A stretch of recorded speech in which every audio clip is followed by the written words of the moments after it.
Is having a loving family an unfair advantage? What do you think? I mean, after all, social science does show through studies that children who come from families with loving mother and father have greater gains academically, socially. They have better health, less poverty, less legal problems. It sounds pretty compelling that the answer may be definitely they have advantages. But is it unfair? In this video, I'll show you many advantages that loving families have and some ways to help you have a more loving family.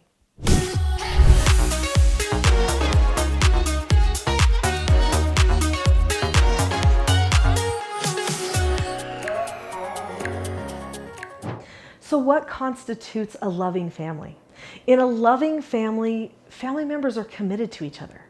The family communicates well to each other. They have compassion, understanding, love, and principles that are the base of the truth that they all accept together as a family.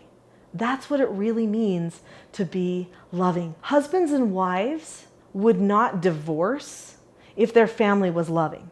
Since that's the case, we have to assume that one of the best places to look for statistics or data about the benefits of a loving family is from data done about intact families. Because it's hard for social scientists to determine, well, is that family really happy or not? Are they compassionate and understanding or not? What are they telling us? Do we know it's true? It's hard to really know if they've got concrete evidence. But if you study intact families versus not intact families, then you know one group is likely loving and the other group is likely not. So that's some of the data that I'd like to share with you today.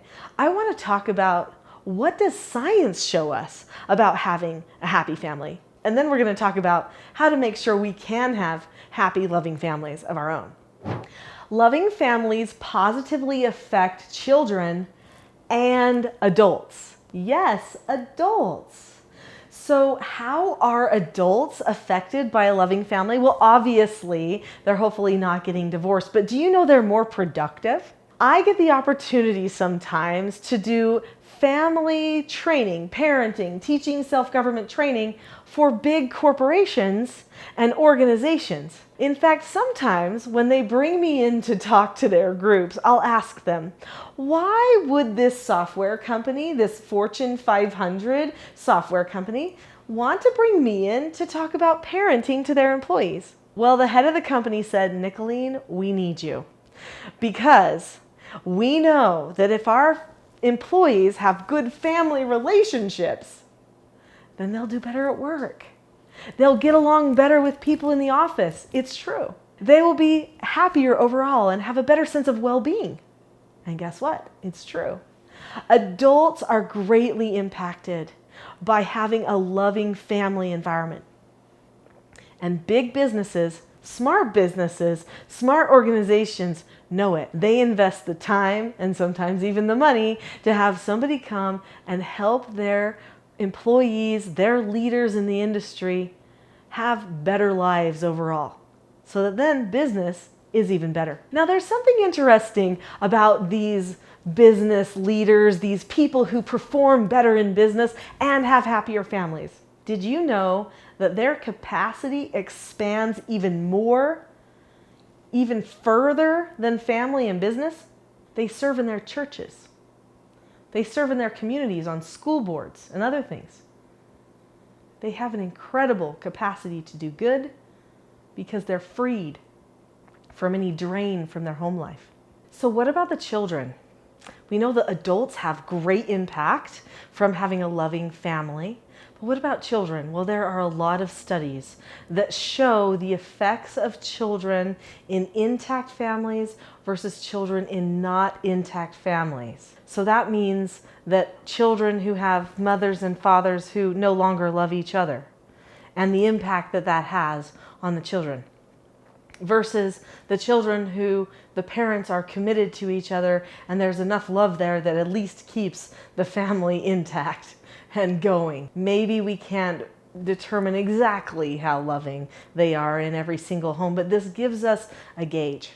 There's a group of scientists, social scientists from the Mari Institute, and they have done a lot of research, and I'm going to be reading some of their research to you today, and we'll be discussing that. So if you go to maripedia.org, that's MARRIPEDIA.org, you can find a lot of social science that relates to families and religion as well. This is what they say. Divorce wreaks havoc on the psychological stability of children. That's true, isn't it? Divorce makes children feel worried, vulnerable, anxious, not stable. They also said children from divorced families died almost 5 years earlier on average than children from intact families. That's amazing to me that they even studied that. So I guess over the course of a person's life, if they had an intact family, they lived longer? That amazes me. Children raised in intact married families tend to earn higher grades than those in non-intact families. Now that one you might have heard before, but it is true. Higher grades and more achievements academically overall. The Mari Institute also says, children from intact married families have the highest high school graduation rate and are more likely to gain more education after graduating from high school than those from other family structures. So that means they are on the track to great knowledge, purpose, potentially leadership. Mari also says, children from intact families exceed their parents' educational attainment by 2.8 years for daughters and 2.5 years for sons. So if a parent had some college, their child's probably going to finish. If a parent finished with a bachelor's degree and they have an intact family, then the child is probably going to go on after that and get additional education or probably go into a more specialized field. Interesting. All from having an intact family or a loving home environment. And I think we should say loving and committed home environment. Because when a couple stays together, they are committed to each other. And that commitment is a big message of loyalty and priorities for those children, which keeps them on a really good course. The Mari Institute also says that first grade students born to married mothers are less likely to behave disruptively. Interesting. So they're less likely to disobey a teacher or be aggressive with other children than those born to single mothers or cohabitating mothers. Interesting that they studied that. So the behavior of the child, their attitude towards school, it goes on to talk about, are all positively impacted by having mothers who are married to the fathers of the children. Mari also says persons raised in divorced families tend to have less positive attitudes toward marriage and more positive attitudes toward divorce. This negative attitude about marriage leads to decreased commitment to romantic relationships, which in turn is related to lower relationship quality. Divorce can also affect children's sexual behavior, thereby comprising emotional and relational stability. So that means that children can suffer in their future adult life in many ways. They can have a lot of damaged relationships, unfulfilled sexual relationships, all because their family wasn't loving. That's amazing to me. Here's another one for you. The family environment with the lowest risk ratio for physical abuse is the intact married family. Children are less likely to be abused if it's a loving family. I guess that should be a no-brainer, but with how much emphasis people put on childhood abuse nowadays, I hope that they should put equal, if not more, emphasis on teaching the population to value intact families and to try to have intact, committed family relationships. So people living in loving families definitely have advantages. I think we've established that. But is it unfair?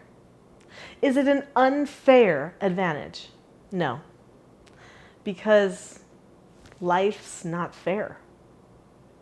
There really isn't fair in anything. Some people get dessert every night. I don't. That is unfair. Some people get more chocolate breaks. I don't. That's unfair. Some people are rich. Others are not. That's unfair. But life isn't fair. So are there advantages? Yes. Is it unfair? I guess so. I guess it's unfair because life is not fair.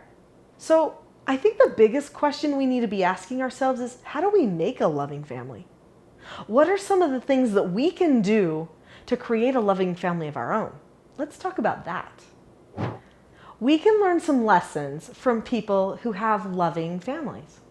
One of those lessons is family is about loyalty. It's about being committed to a group of people. Also, loving families don't sweat the small stuff. You know how some people say pick your battles? I mean, there is a true principle there. They don't take things personally when someone makes a mistake. They keep a bigger picture of where they're going. Where is your family going? Who are you becoming?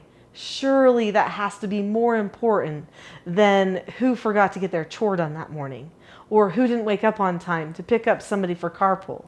Surely you are becoming a group of people that is more about where you're headed than about some little bump in the road that happened today. Don't sweat the small stuff. Don't take things personally. Don't be emotional. That's one way to create loving family relationships. Loving families maintain focus on where they're headed too. So in our family, we create a family vision. This vision is a picture of the future of where we're headed. And then we have meetings every week where we help to maintain that focus. We talk about who we're becoming as a family and what we need to do to fine-tune our family relationships, our communication. Maybe we even just talk about fun things we want to do together as a family instead of the problems. All those things are part of having good family dialogue in what we call family meetings. Loving families take time for each other, which means, here's the bad news, they have to turn off their devices. My daughter recently got engaged. Now, she has always had her device ready. If I text her, she would text back fairly quickly.